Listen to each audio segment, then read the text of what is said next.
Get ready for the smackdown. Get ready for the smackdown. How you gonna react when you're put in your back now? 'Cause there's no turning back when you're facing the smackdown.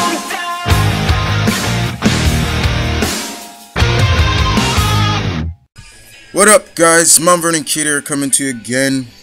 Section 9 is rolling along very well, and as I gave you a little preview of who is going to be in this match, yeah, I'm bringing back old Webhead in this one,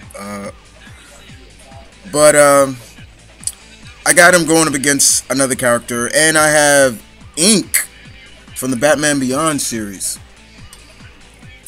versus old Webhead himself. Yeah, I thought about this fight and I was like, yeah, this would be really interesting. I would love to see how this would have turned out. And besides, Inque is one of my favorite Batman Beyond villains. Her story is badass and really cool. So let's get into it. Let's talk a little bit about Inque. Okay,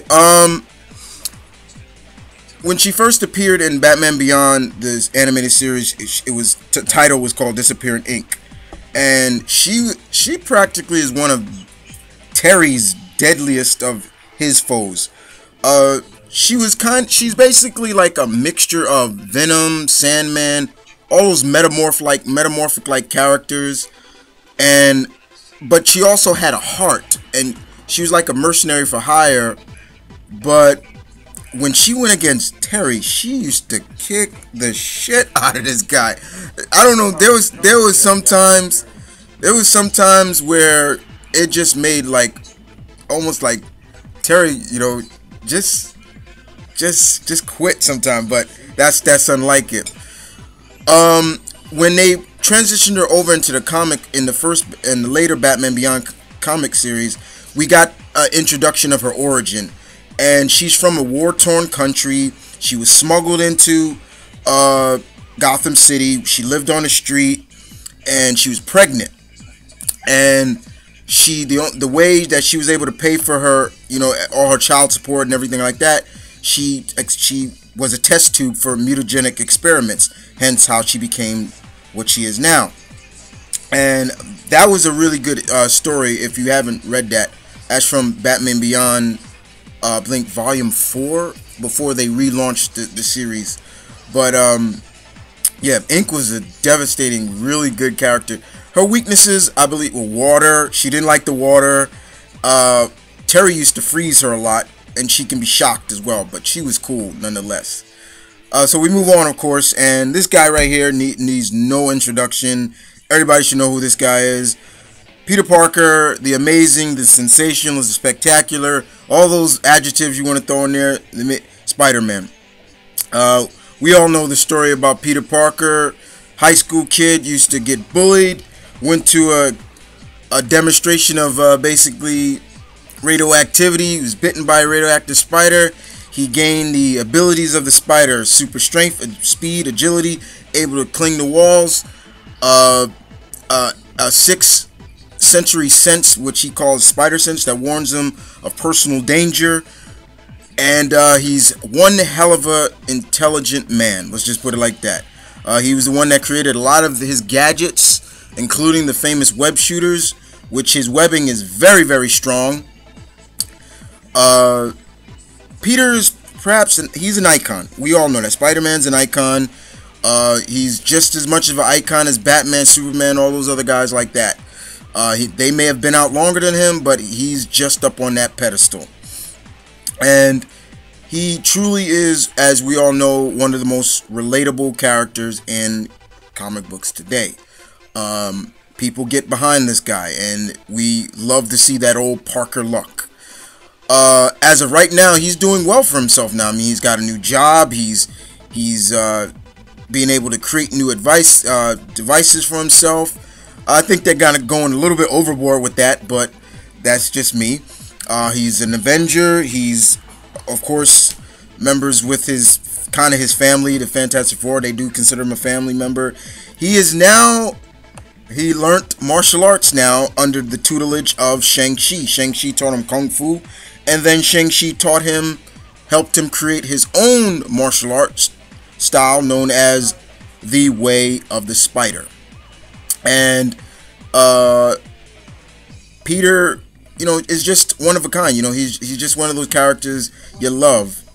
And that Way of the Spider style I really enjoy a lot because it basically showcases all of Peter's pretty much his powers. He uses it to get in close with his super speed, and what he does is it's a close quarters fighting style where basically he hits your pressure points with his superhuman strength. So that's very dangerous, but who better to train you than one of the greatest martial artists of the Marvel Universe, Shang-Chi. And that's enough about Peter if I do say so myself. So let's talk about this battle. Okay, this would be interesting. Let's say somehow the scene. Let's say whoever Peter. Let's say Peter is faulting the crimes or operations of whoever hired Inque. Okay, let's just put it like that. Inque is a mercenary for hire, and her employee wants her to deal with Spider-Man. Bottom line in this, guys, is Peter is going to have to think on his toes. His martial arts skills are not going to work against Inque. We saw that. Punching Inque does not work. Your fist is either going to go through her, and she's just going to slither out. And so Peter's going to have to use his head in this. He has to find her weakness very quickly, and he has to establish it in some kind of form or less.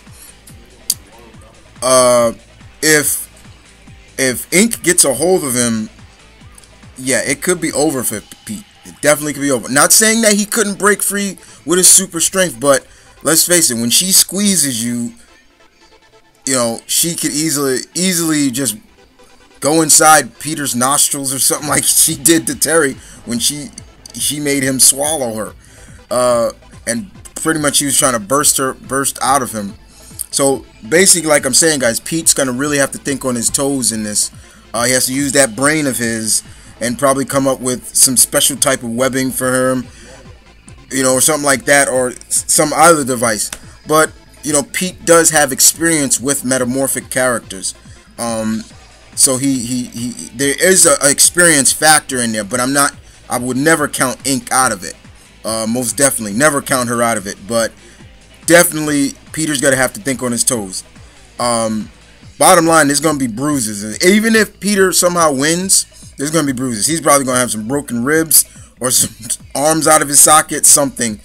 But to me, I can't decide. See, I don't play favorites, even with Spidey. But I leave it up to you guys. Inque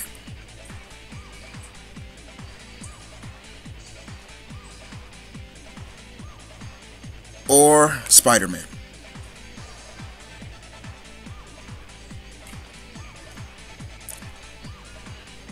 And I hope you guys enjoyed this fight.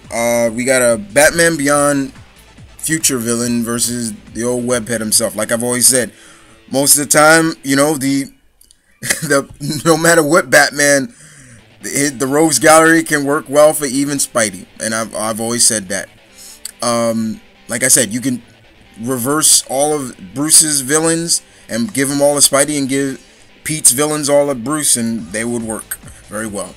But as always, guys, I hope you enjoyed this fight. And I will see you guys in a few minutes, in a few while, with the next fight. And the next fight comes from my bro, another one of my bros, Deadpoolzilla. And he pits, well, I'll give you one character he pits up in there. He pits Apollo from Stormwatch versus another strong opponent. But other than that, I'll see you guys soon. And you know the slogan, battle on.